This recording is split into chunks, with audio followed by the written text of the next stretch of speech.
Before we head into how we can actually navigate around our 3D scene, it's just worthwhile briefly explaining what we actually have and how this 3D space has come about.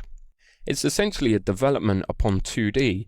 If you imagine a piece of paper has a x-axis and a y, x being the horizontal, y being the vertical, the introduction of the z-axis therefore means that we can introduce a distance from the viewer to the object, meaning we can bring the object closer or push it further away. The way these three axes are set up is clearly described by the icon down in the bottom left-hand corner of our viewport, and you can see there that the y-axis is an infinite axis that runs vertically through our scene.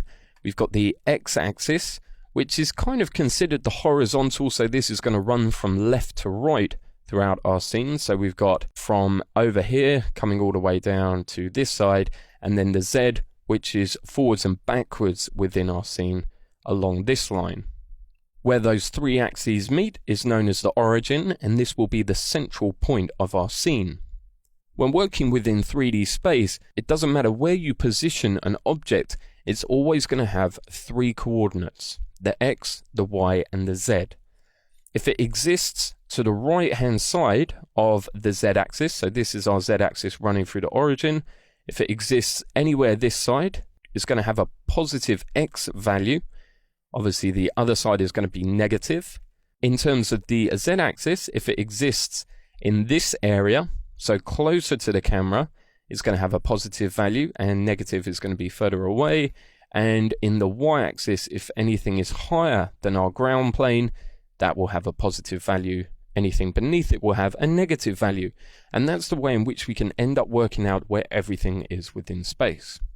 We've got three common controls that we're going to use. It involves holding down the Alt key, and then if I left click drag, that's going to allow me to tumble around our scene. It's always pretty important when you first get used to working with inside of Maya to keep your eye on the icon down here. What you don't want to do is actually start working in a scene like this, because of course everything is upside down. So you can get used to just kind of moving around, spinning and tumbling. If you hold down Alt again, and this time use the middle mouse button, we can track the camera through space. So this is literally kind of left to right movement, up or down, diagonal, okay? And then Alt right mouse button is going to allow us to dolly the camera. Now this is a little bit different to zooming. What we're doing here is moving the camera back and forth into the space. We're not changing any parameters to do with the camera's focal length. It's actually a physical movement of the camera. And you'll find that these are the three common controls you'll use to get around the scene, because they're the easiest really to operate. Besides that, we do have additional camera tools. If I go to View, Camera Tools, and I'm just going to click on the top of this menu here just to tear it off. Here we have the tumble tool, the track, the dolly tool. All right, we've got a zoom tool. If I was to select that and then left click drag, I don't need to hold down Alt anymore because I've got a specific tool selected. Okay, you can see that I can zoom in and out. Now this looks like the dolly, but it's not. I'm actually changing the focal length, and that's easy to understand based upon the change in perspective angles of my grid. I'm going to come back to the 2D pan and zoom tool in an alternative video. We can move on to the roll tool. This will just roll the camera from left to right around its central point. We've got the azimuth elevation tool, left click drag. Okay, we can get some pretty unusual reactions. Say for example, if I left click drag and pull down, it gives me that motion. Left click drag and pull up, it gives me an upward motion. And this isn't the easiest to navigate around space in, okay?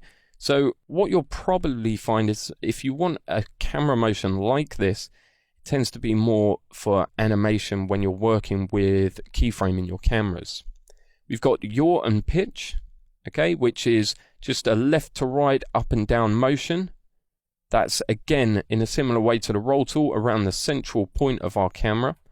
And then we have a fly tool, which is kind of a bit of everything, left, right, up, down. Again, you can see it's slightly harder to control, but it's worthwhile giving all of them a go just to see how they function. Just going to click on the select option, and then I can just return back to the standard 3-point rotating and tumbling and tracking.